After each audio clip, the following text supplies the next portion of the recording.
Hey guys, it's Stamp. I have brought back Izzy again to update some of our top 10 tips now that the center's up, and hopefully you guys will be able to utilize some of these.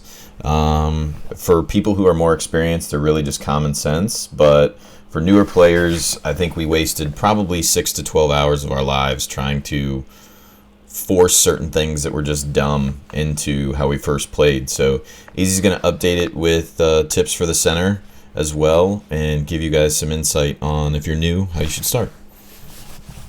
Thanks, hello again.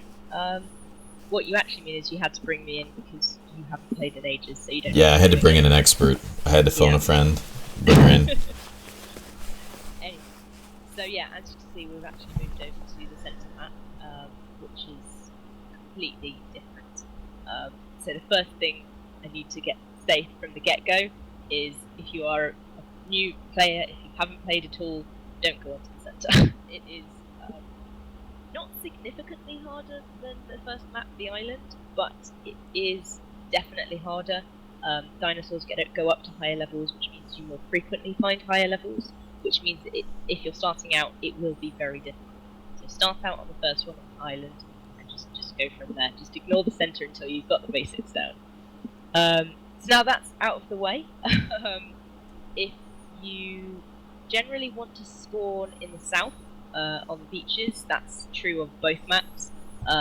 This one that we're on at the moment, we are Tropical Island South on centre, and I think it was South 1 for the island that we spawned on, which was commonly known as Herbivore Island, which worked really well. The highest you'd find there is Carno, and they were fairly infrequent. Mostly all you've got to look out for is raptors and Dilophosauruses.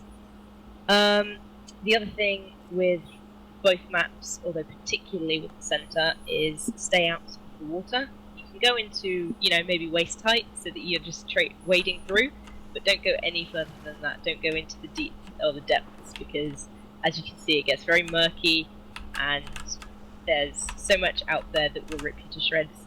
Even if you have armour, it's not helpful at all. It's not nice. So just stay out of the water entirely. You'll need to wade in just to your ankles to get water if you need it, but that's all you need to do. Okay, so... Well, this rain's a great segue to the shelter. That's very true. The first thing I tend to do, because it's very, very good for levelling, and it's also just very necessary, is as soon as you're able to, get the engrams to build a shelter, and build one. It'll be out of thatch first, and it will protect you from the elements, which can have adverse effects. So you get hot and cold. I don't think you get damp yet, or get a cold or anything like that, but they're thinking about bringing it in. But yeah, so you've got your shelter, which I think if you come over here, will actually get effective. I think you have a hole in the roof. I think there's a hole in the roof over here. Yeah, I think you might be right. It's because it's so big. You'll start off with a smaller one. Just a couple of foundations, so maybe 4 or 5 foundations, and then work it out from there. Put your walls and your roof on, and it will stop the rain coming in. It'll also give you a buff to the temperature, so it stays more kind of even, and you just got then somewhere to kind of have a base of operations to fall back on if need be. Then it's also good to get a bed in there, because then you won't stop. Well, you'll basically have somewhere to restart from every time you die, which is very useful. You don't lose all of your belongings and things like that. And then you go for storage, so you get some chests. You start off with smaller chests, and then you get to these bigger chests here, which are obviously very good for storing your belongings in. Until you get to that stage, right at the beginning, I used to tame small, easy dinos. So the easiest was a dodo, because they don't attack you back, or you can use Dilophosaurus if you want some added protection. And they're really, really good for storing items. You can't store a lot because they don't have very great weight, but you can store bits and bobs in there, which can be very useful to begin with. Other than that, building things helps you level really quickly. So even if you're not going to build a massive base, or you don't need one, I would say build bigger than you need to, because it is a very, very effective and quick way to level based on the experience you get from it. So that's really good. One of the other tips that I have is it's dependent really on your own kind of play styles and what you want to get out of the game. But I didn't start on a PvP server. I didn't start on a player versus player server. I went for PvE, player versus environments, which means essentially that it's a server where people shouldn't attack you directly. Also meaning you can't attack other players directly, but it means that if you're just kind of getting to grips with everything, you'll be able to learn it and not have other people ruining your day, basically. It's still very, very difficult, because you can still get completely annihilated by, well, Dilophosaurus to begin with, which are tiny, tiny dinosaurs. But once you get to a high level, obviously you can decide to go up to a PvP or whatever you want to do. The other thing, if you are going onto a server rather than playing single player, either try and make some friends or get some of your friends from real life to come and join you, because it's much, much easier. This game was put together for groups of people. You've got tribes, and you can't actually learn all of the engrams and the skills that you need.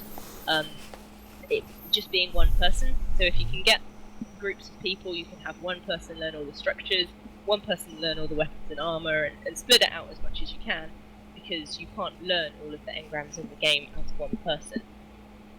If you can only get yourself playing and you don't want to have other people involved, that is okay. Eventually, when you get to the higher end, you can get what's called a mind wipe, which will take all of your engram points away and you can reassign them.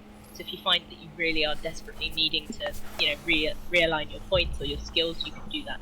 But that's the later stage. What else have I got? In terms of dinosaurs, generally, if you tame as many as you can, because you can have them, they're just great utilities, really.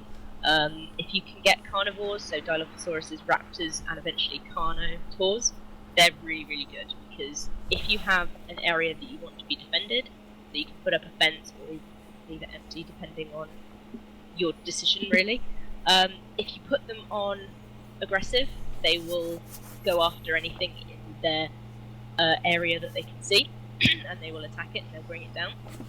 Which means A, the area is left pretty safe for you, and B, they also feed and kind of level themselves. You still have to go in and assign the points, but they will level a lot faster and can be quite useful later on as high level mounts, which once you get the saddle, you'll actually be able to level yourself. Including that, dependent on what you want to do with your dinosaurs, depends on where you want to assign them. So if you want to put them as neutral, it means they'll attack back if something attacks them, but they tend to just kind of stay where they are. If you put it on passive, it means it won't ever attack anything, which the disadvantage is if something is attacking it, it will just sit there until it dies. So you've got to decide kind of what you want to do. And if you want one which is more of kind of a guard dog, so you can have it follow you or leave it in an area, and if you put it on attack my target, whenever you get attacked, they will kind of attack whatever's attacked you and kind of save you, essentially. So it really depends on kind of what you want to do, and use different dinosaurs have different strengths and weaknesses.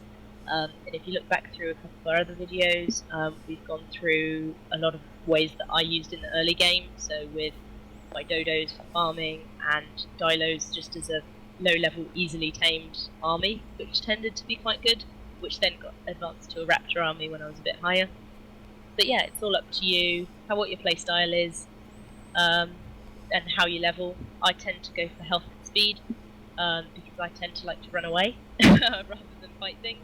And especially in this game, it doesn't hold your hand at the beginning. It is very brutal. You will get killed by essentially anything that tries to attack you. A trike will kill you, anything. So stay away from pretty much everything to begin with. Run away as fast as you can. And if you do continually die, don't get disheartened. You are making progress even though it doesn't feel like it. You will level, and once you get to a higher level, you will find surviving that much easier, and sticking with it kind of just reaps the benefits afterwards, because you can do so much with this game. So as long as you don't get disheartened, continue with it and everything will be great. I think that's all I got. Awesome. Well, I'm about to starve to death anyway, so Good timing then. Yeah, Do you want perfect. some lemons? No, that's fine. I don't want to take your lemons. You sure? Yeah, I'm good. All right. Well, thank you, Iz, for the help. And thank you for watching, guys. Let us know in the comments what else you want to see Iz show you how to do, because she is basically the expert at this game. And maybe we'll do some survival of the fittest sometime and record it for everyone to watch me fail at it. Yeah, after 400 hours, Yeah. I'm pretty sure I've got some tips. Yeah, she can probably help you with it. So I'm going to throw her Twitter in the link below so you guys can throw your questions at her. Thanks for watching. See you.